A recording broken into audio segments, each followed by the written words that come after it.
Across the known galaxy, trading routes hummed, political debates flared, and billions of ships drifted through the void. Earth was just another name in the long list of human colonies, though it still carried the weight of myth, the birthplace of the species that had spread like wildfire among the stars. But for decades, humanity had withdrawn from interstellar politics, choosing to remain quiet, patient, and unseen. Their colonies traded, but their fleets were rarely seen. It was as if humanity had gone dormant.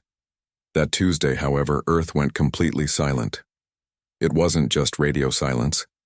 Every human communication channel across hundreds of sectors, civilian, military, or diplomatic, ceased transmission. Automated trading beacons powered down. Patrol ships vanished from their patrol routes. The entire Sol system went dark. At first, the galaxy reacted with mild curiosity. The Union of Varen sent a few probes. The Dren Collective tried to contact the human colonies closest to them, but those too had gone silent. Then, one by one, the colonies stopped responding. It wasn't like a war. It wasn't like anything anyone had seen before. Within a single rotation of the galactic core, humanity vanished from contact. The Galactic Council convened an emergency session.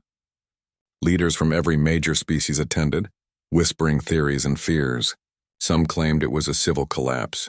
Others said humanity was preparing for war. And some, the oldest among them, remembered the old stories, the ones told quietly in the shadow of memory. The stories said that when Earth went silent, it wasn't a retreat. It was a warning. No one truly believed that at first. The galaxy had grown used to human restraint. They were traders, explorers, builders of colonies and machines. They had fought wars centuries ago, yes, but in recent ages they had become calm and self-contained. Many took that for weakness. So when the silence came, the curious came to investigate. The first to arrive near Sol was a Varen reconnaissance fleet. 12 ships cloaked, designed for stealth. They crossed the outer rim of the solar system and scanned. The planets were quiet. Mars was dark.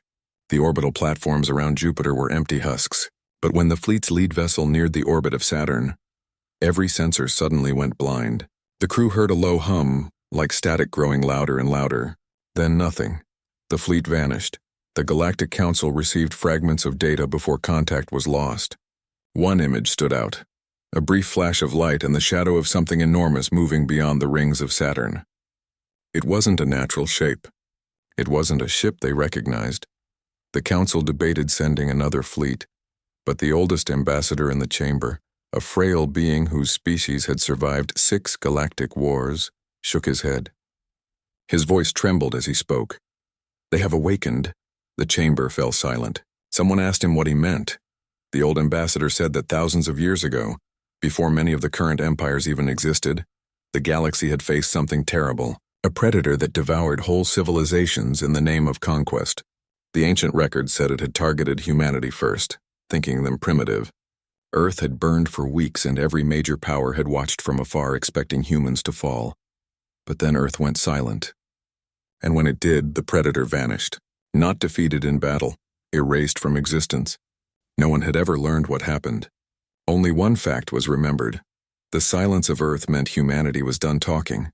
That silence had returned. As panic spread, human allies tried to reach out. A small trading station in the Lyra sector reported strange readings from one of its old human satellites. The signal was simple, a single pulse repeating endlessly. It wasn't a distress call. It was a coordinate. Within days, hundreds of species turned their eyes toward the Sol system. Probes were launched. Fleets moved cautiously closer, and every single one of them failed to return. For 3 weeks, the galaxy waited. And then, on the 22nd day, the first transmission from Earth appeared across every known communication channel. It was not in any alien language. It was in plain old Earth English. "Do not enter Sol," that was all it said. No voice, no face. Just the message. Repeated once every hour. At first, many thought it was a trap, a warning to instill fear. But then the signals spread further, reaching even systems where humanity had never set foot. Every communication relay, every relay station, every ship, no matter the species, might receive the same message. And then again, silence. The fear was palpable. Some species prepared defenses. Others began evacuating colonies near human space. Trade routes shifted. And then, One by one, the stars near Sol began to dim. At first, it was dismissed as sensor errors, but as fleets approached, they saw it. Stars flickering out, vanishing as if something enormous was absorbing their light. A lone observer ship from the Yill Confederacy sent one final report before it disappeared. Its captain, a scientist named Aaron, described what they saw before the transmission cut off. It is not a fleet. It is something larger, something ancient. I can see them, not ships, but cities. Whole cities moving through space. They are waking up. Then the signal ended. Days passed and reports came in from the edge of human territory. Massive objects moving in perfect synchronization, dark as shadows, yet glimmering faintly with blue light. Artificial worlds hidden for centuries beneath layers of cosmic dust and cloaking fields were activating. The humans had not been silent out of fear. They had been preparing. The galaxy began to understand the truth too late. Humanity had never stopped building. While others fought over territory and trade, humans had turned inward, constructing things no one could imagine. Planet-sized engines, self-replicating ships, defense grids woven into the fabric of space itself. They had built a sleeping war fleet beneath the quiet of their own stars. The silence wasn't the beginning of destruction. It was the pause before it.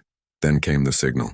It wasn't a message this time, but a pulse that rippled across space, bending gravity and scattering signals. Every ship station and planet felt it. The Galactic Council watched in awe as a massive rift opened near the edge of Sol. Out of it emerged a construct larger than any known planet. Smooth, silent, perfect. No one knew its purpose, but the readings were beyond comprehension. Energy levels higher than any star, material composition unknown, and then, through every channel again, a single sentence appeared. We warned you. At first, no one understood, but then reports flooded in, fleets vanishing, colonies losing contact, and energy readings spiking across systems that had tried to send probes toward Earth. Every action taken against the silence was being erased. Not destroyed, erased as if rewritten out of existence, and then, as suddenly as it began, it stopped. The rift closed. The stars near Sol brightened again, and Earth, now visible on long-range sensors, was still. Blue oceans, white clouds. Quiet as ever, weeks passed. Then months. The galaxy did not recover easily from the fear. Trade slowed. Borders closed, and every civilization began to whisper the same phrase: do not disturb the humans. The Galactic Council held one final emergency session. They agreed on one decree. Sol was to be marked a restricted zone. No ship, no matter the species, was to enter. Any who did would not be rescued. Still, curiosity never dies easily. Years later, a small independent crew from the edge of the rim decided to test the legend. They were scavengers, not soldiers. They believed in technology, not superstition. They entered human space quietly, avoiding every known sensor. When they reached Mars, they found ruins, old domes, and silent stations. But on Earth's surface, they detected signs of life. They descended through the clouds. What they found was not what they expected. Cities stood silent but intact. Nature had reclaimed much of the planet. But there were no humans. Not one. As they explored further, they found strange structures scattered across the continents. Towers of glass and metal humming softly. The crew's scientists realized they weren't buildings. They were transmitters. Each one was sending a signal deep into space beyond the edge of the galaxy. One of the crew asked what message it was sending. The translator displayed it on their screen. It was the same message from years ago. Do not enter Sol. The crew tried to leave, but their ship refused to start. Every system went dead, and then the sky changed. The stars above began to move, rearranging into patterns that no natural formation could make. The air shimmered, and from the horizon something began to rise. A figure of light, vast and human-shaped, formed out of the clouds and energy. Its voice was not sound but vibration resonating through their minds. You were warned, and then they vanished. The ship was found drifting decades later near the border of another system. No crew, no record, only a single recording, a fragment of sound that many dismissed as interference.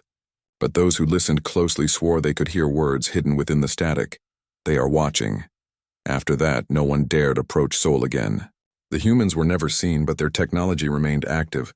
expanding quietly across the stars. Some believed they had transcended, become beings of light and energy, protectors or destroyers depending on one's view.